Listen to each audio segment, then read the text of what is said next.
Everyone knows that most cells are so small that a microscope is required to see them. As a matter of fact, most cells have a diameter between 2 and 200 microns. That's really tiny. So why are cells so tiny?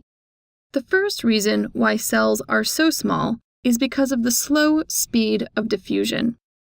As you know, diffusion can move materials across a membrane from an area of high concentration to an area of low concentration without any energy being spent.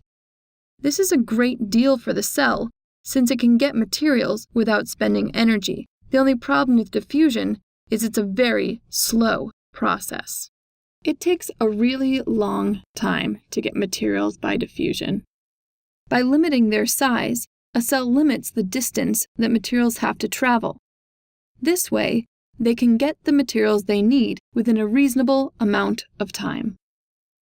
The second reason why cells must be small is because of the surface area to volume ratio. Think of the surface area of the cell as the cell membrane, and the volume of the cell as everything inside the membrane. Remember that the cell membrane is responsible for absorbing materials needed by the cell and getting rid of waste products generated by the cell.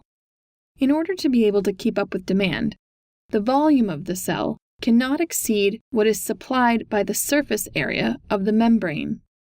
If a cell gets too large, the membrane might not be able to absorb enough nutrients or excrete enough waste materials to sustain the cell, and it could die.